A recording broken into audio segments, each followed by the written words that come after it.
एक गाना आपने सुना होगा कि वो लौंडिया लंदन से लाएंगे, रात भर डीजे पे नचाएंगे, समझ रहे हैं? उसका उल्टा कर दिया भाजपा ने। वोटर ब्राजील से लाएंगे और पूरे रात दिन वोट डलवाएंगे। वो देखा नहीं, अभी राहुल गांधी ने दिखाया कि एक महिला ब्राजील से आकर हरियाणा में 22 वोट डाल के जा रही है। तो वही वाला हिसाब है इनका। ये वोट चोरी में एक्सपर्ट है। वोट चोरी क्या, इनसे चोरी का तो कोई भी काम करवा लो। और सबसे बड़ी चीज ये है कि बंगाल के अंदर जो उत्तर प्रदेश के मुख्यमंत्री प्रचार करने के लिए आएंगे ना, पहले एक बार अपने प्रदेश में झांक कर देख लेना कि आपके प्रदेश की हालत क्या है। महिलाओं के साथ बलात्कार हो रहा है, नौजवानों को रोजगार नहीं मिल रहा। बंगाल में सबसे बड़ी खूबसूरती यह है कि यहाँ पर बेटी और रोटी दोनों सुरक्षित हैं। देखिए, एक चीज मैं आपको बताता हूं, भारतीय जनता पार्टी जिसके सहयोग से सरकार बना के बैठी है, वो आरएसएस जिसने अपने कार्यालय में कई सालों तक तिरंगा झंडा नहीं लहराया। जो तिरंगे से प्यार नहीं करते ये लोग, ये देश से कहां से प्यार करेंगे? अब देखिए बिहार की स्थिति क्या है। बुलडोजर चलना शुरू हो गया बिहार के अंदर, और सबसे ज्यादा बुलडोजर हिंदुओं के घर पर चल रहा है, जो मोदी सरकार को वोट देकर आए थे। 1 करोड़ लोग वो लोग हैं जो मोदी सरकार को वोट नहीं देते। इनकी कोशिश है कि पूरे भारत के अंदर एक ही महिला है जिससे मोदी और अमित शाह डरते हैं, और उनका नाम है ममता बनर्जी। इनकी कोशिश है कि ममता बनर्जी को किसी भी तरीके से बंगाल से हटा दिया जाए, लेकिन बंगाल की पूरी जनता ममता बनर्जी के साथ खड़ी हुई है, ममता बनर्जी के साथ खड़ी है। और यही रीजन है कि ममता बनर्जी को बंगाल से हटाना बहुत मुश्किल काम है। यार इसलिए करा रहे हैं कि ये जो अवैध लोग जो घुसे हुए हैं, ये जो घुसपैठी हैं, हम इनको बाहर निकालना चाहते हैं। तो आप मुझे ये बताइए कि बिहार में आपने कितने घुसपैठिए पकड़े, और वो घुसपैठिए पकड़े तो घुसपैठिए गए कहां? जैसे अमेरिका से हमारे देश के लोगों के पैर में जंजीरें डाल के भेजी गई, तो आपने जो घुसपैठिए थे उनको कहां भेजा? कहां है वो घुसपैठिए? दिखाइए ना, कौन सा घुसपैठिया? हमें तो एक भी घुसपैठिया नजर नहीं आया। और दूसरी बात ये है, ये बंगाल है, बिहार नहीं है। ये बंगाल है जो मोदी सरकार को कर देगा कंगाल है, ये याद रखिएगा। यहाँ पर हिंदू मुसलमान मंदिर मस्जिद ये सब नहीं चलती। यहाँ के लोग अपनी माँ से ज्यादा अपनी मातृभूमि से प्यार करते हैं, इस देश से प्यार करते हैं। और तिलक और टोपी का संबंध ना तो यहाँ कोई कभी तोड़ पाया था और ना कभी कोई तोड़ पाएगा। पूरे देश में एसआईआर का मुद्दा गर्म है। अब तक 30 से ज़्यादा बीएलओ की डेथ हो चुकी है और 100 से ज़्यादा आम लोग मारे गए हैं या तो सुसाइड किए हैं।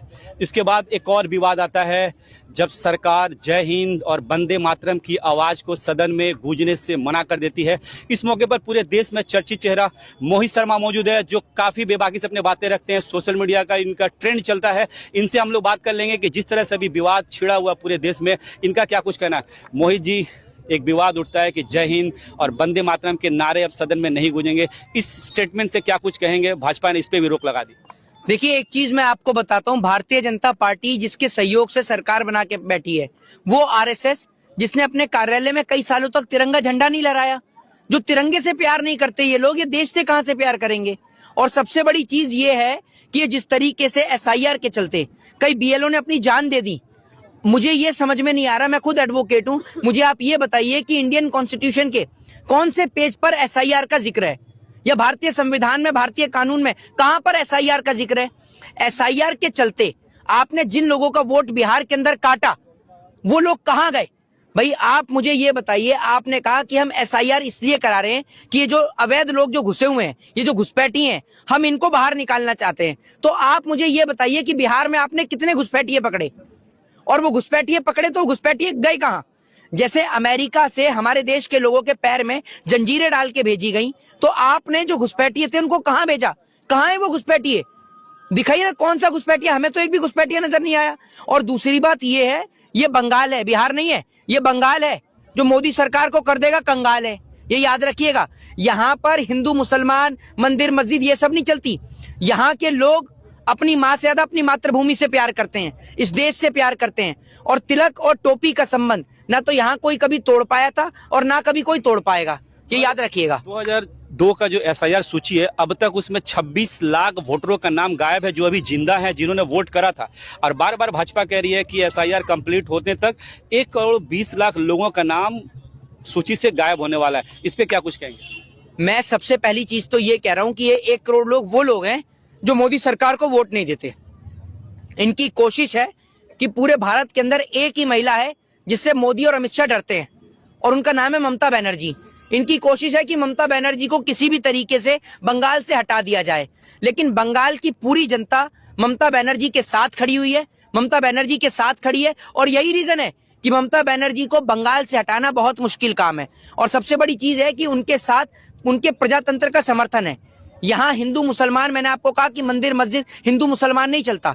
और सबसे बड़ी चीज ये है कि जिस आप एसआईआर की बात कर रहे हैं, उस एसआईआर के चलते बिहार के अंदर कई लाख लोगों का वोट कटा।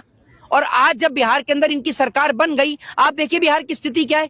बुलडोजर चलना शुरू हो गया बिहार के अंदर, और सबसे ज्यादा बुलडोजर हिंदुओं के घर पर चल रहा है, जो मोदी सरकार को वोट देकर आए थे। जो दलित है उन्हीं के घर पे बुलडोजर चला। मैं आपको बताता रहा हूँ, पासवान समाज के घरों पे बुलडोजर चला। सबके घरों पर बुलडोजर चल रहा है। दलित समाज हो, ठाकुर समाज हो, कोई भी समाज हो, सबके सब घरों पर बुलडोजर चल रहा है। बीजेपी किसी को छोड़ थोड़ी रही है। ये बात तो बंगाल के लोगों को भी समझनी चाहिए कि बंगाल के लोग अब सतर्क हो जाएं कि बंगाल में किसी भी तरीके की वोट की बेईमानी ना हो। जिस तरीके से बिहार के अंदर सड़क पर वीवीपैट की पर्चियां पाई जाती हैं, स्ट्रांग रूम के अंदर ट्रक घुस जाता है, तो बंगाल के लोगों को एक्टिव रहना चाहिए। और सबसे बड़ी चीज ये है कि जो एसआईआर यहाँ पर शुरू हुआ है, मैं तो ये कहता हूं सबसे पहले तो एसआईआर को बंद करना चाहिए।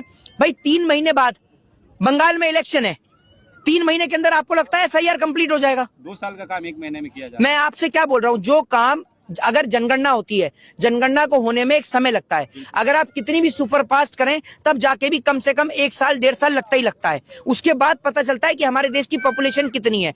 आप एसआईआर किसी एक स्टेट में कर रहे हैं, आप मुझे ये बताइए कि जिस एसआईआर का टाइम मैक्सिमम 1 साल 1.5 साल 2 साल का है, आप उसको 2 महीने 6 महीने में कैसे कंप्लीट कर सकते हैं? क्या लगता है कि एसआईआर के जरिए वोट चोरी का मुद्दा जो बार बार कांग्रेस उठा रही है, बस वोट चोरी ही किया जा रहा है? भाई कि वो लौंडिया लंदन से लाएंगे, रात भर डीजे पे नचाएंगे, समझ रहे हैं? उसका उल्टा कर दिया भाजपा ने। वोटर ब्राजील से लाएंगे और पूरे रात दिन वोट डलवाएंगे।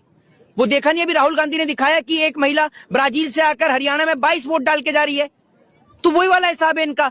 ये वोट चोरी में एक्सपर्ट है। वोट चोरी क्या, इनसे चोरी का तो कोई भी काम करवा लो। बड़ी बात यह है कि देश में लॉ एंड ऑर्डर की बात वो करता है जो गृह मंत्री खुद तड़ीपार है। देश के अंदर न्याय व्यवस्था को संभालने की बात उत्तर प्रदेश में वो मुख्यमंत्री करता है जो खुद पहले अपराधी था। वो लोग देश को संभालने की बात कर रहे हैं जो खुद अपराधी हैं। वो कैसे देश को संभाल लेंगे? इससे पहले भाजपा महाराष्ट्र हो, हरियाणा हो या बिहार में चुनाव लड़ी है। इस बार भाजपा का मुकाबला ममता बनर्जी जैसे लीडर्स है। उन्होंने एक स्टेटमेंट भी कहा बनगांव में कि मुझ पे हमला करने से पहले सोचना पड़ेगा, भाजपा की नींव तक हिला देंगे क्योंकि घायल सिरनी और भी खतरनाक होती है। ममता बनर्जी के स्टेटमेंट पे आप क्या कुछ कहेंगे? ममता बनर्जी को पिछली बार के चुनाव में आपने देखा होगा कि उनके पैर में चोट लगी हुई थी, तो उन्होंने नारा दिया था खेला होबे, समझी? इस बार तो वो दोनों पैर से ठीक है। जब कोई महिला अपने एक पैर से नहीं चल पा रही थी ठीक से, तब भाजपा को उखाड़ने का काम किया, तो इस बार तो जड़ से उखाड़ देंगी वो। इस बार तो दोनों पैर से ठीक है वो, और जड़ से उखाड़ देंगी। और सबसे बड़ी बात यह है कि ममता बनर्जी अकेली नहीं है, उनके साथ मुस्लिम, हिंदू, सिख, ईसाई सब खड़े हैं। हर कोई उनके साथ खड़ा है। क्योंकि आप रेगुलर बेसिस में कोलकाता आते हैं, पश्चिम बंगाल के अलग अलग जगह पे जाते हैं, दूसरे स्टेट से बंगाल के लोगों की भावनाओं को भी आप समझते हैं। यहाँ के लोगों को क्या कुछ कहना चाहेंगे और उनको क्या संदेश देना चाहेंगे मेरे चैनल के माध्यम से, क्योंकि 3 माह बाद चुनाव भी है? देखिए, बंगाल के अंदर की सबसे बड़ी खूबसूरती ये है कि जब मैं पहली बार बंगाल आया, आप किसी भी स्टेट में जाते हैं, अगर वहां के लोग आपसे भले ही ठीक से ना बात करते, लेकिन अगर आप बंगाल में आते और आप किसी को दादा बोल देते हैं ना, दादा का मतलब होता है बड़ा भाई, और बड़ा भाई जो होता है वो बाप के समान होता है। सबसे बड़ी चीज ये है कि यहाँ का मुसलमान जो है वो हिंदू मुसलमान में कोई फर्क नहीं करता। अभी मैं यहाँ पर बैठा हुआ, मेरे साथ में आपको कितने सारे यहाँ पर लोग दिख रहे होंगे जो मुसलमान हैं। मैं यहाँ अकेला बैठा हुआ हूँ। ये जो बात उत्तर प्रदेश के मुख्यमंत्री कहते हैं ना कि भाई कि मुसलमानों के बीच में एक हिंदू सुरक्षित नहीं है, मैं यहाँ अकेला हिंदू बैठा हूँ, ये सारे मुसलमान हैं, मेरे को कोई तकलीफ नहीं है। और ऐसे ही बंगाल के अंदर बहुत सारी जगह ऐसी हैं जहां दुर्गा पूजा का प्रोग्राम होता है और उसके बाद जब भसान होता है तो उसमें माता रानी का भसान करने के लिए, यानी उनका विसर्जन करने के लिए मुसलमान भाई खड़े रहते हैं टोपी लगा लगा के। ये बंगाल की खूबसूरती है। यहाँ मंदिर मस्जिद हिंदू मुसलमान नहीं, यहाँ इंसानियत चलती है, मानवता चलती है। और यहाँ पर कोई किसी भी राज्य से आए, किसी भी देश से आए, उसका सम्मान किया जाता है, उसका आदर किया जाता है। और सबसे बड़ी चीज ये है कि बंगाल के अंदर जो उत्तर प्रदेश के मुख्यमंत्री प्रचार करने के लिए आएंगे ना, पहले एक बार अपने प्रदेश में झांक कर देख लेना कि आपके प्रदेश की हालत क्या है। महिलाओं के साथ बलात्कार हो रहा है, नौजवानों को रोजगार नहीं मिल रहा। बंगाल में सबसे बड़ी खूबसूरती ये है कि यहाँ पर बेटी और रोटी दोनों सुरक्षित हैं, मतलब बेटियां भी सुरक्षित हैं और रोटी यानी देश का किसान भी सुरक्षित है। सबसे बड़ी चीज ये है, यहाँ पर बहुत कम मामले होते हैं जो सुनाई देते हैं रेप बलात्कार के, एक आध मामले हर जगह होते हैं, लेकिन बड़ी बात यह है कि यहाँ का एक मामला भी हाईलाइट कर दिया जाता है। जबकि उत्तर प्रदेश के अंदर, मध्य प्रदेश के अंदर, राजस्थान के अंदर महिलाएं सुरक्षित नहीं है, वहां पे कोई चर्चा नहीं होती है। और उससे बड़ी चीज ये है कि जो लोग परिवारवाद पे बात कर रहे हैं, जब बात आती है परिवारवाद की तो लालू यादव के परिवारवाद पर तो देश की गोदी मीडिया ऐसे चिल्ला चिल्ला कर बोलती है जैसे लालू यादव का परिवारवाद कितना बुरा है, और वहीं जब बात आती है जीतन राम मांझी की आती है, उपेंद्र कुशवाहा की आती है, तो बड़े प्यार से बोलती है। बेटा कंटेस्ट नहीं करता, हाँ। कैबिनेट मिनिस्टर बना दिया। मैं वही तो बता रहा हूँ, बेटा कंटेस्ट नहीं करता, उसको कैबिनेट मिनिस्टर बना दिया जाता है। जीतन राम मांझी उनके समधी नेता, विधायक, एमएलए, बेटा एमएलए, बताइए अब तो वो अपने बेटियों के लिए, हाँ पूरा खानदान उनका तैयार है, अब आने वाले पोता पोती के लिए वो राज्यसभा एमएलसी वो तराश रहे हैं। तो ये बात तो देश की जनता को समझनी चाहिए कि जो लोग आपको हिंदू और मुसलमान के नाम पर फंसा रहे हैं, उनके बच्चे कहाँ हैं, उनकी औलादे कहाँ हैं? उनकी औलादे विदेश में एक ऐशो आराम की जिंदगी जी रही हैं, एक अच्छी हाई क्लास एजुकेशन ले रही हैं, और आपको मरने के लिए मस्जिदों पर चढ़ा दिया जाता है कि अगर जब आप पकड़े जाते हैं तो उठा के जेल में बंद कर दिया जाता है। बहुत बहुत शुक्रिया। शुक्रिया। ये थे मोहित शर्मा जी जिनसे हम बातें कर रहे थे। अगर ये वीडियो आपको अच्छी लगे तो शेयर जरूर कीजिएगा। यूट्यूब पे देख रहे हो तो हमारे चैनल को सब्सक्राइब कीजिए, फेसबुक पे देख रहे हो तो हमारे पेज को फॉलो जरूर कीजिएगा। जय हिंद, जय भारत।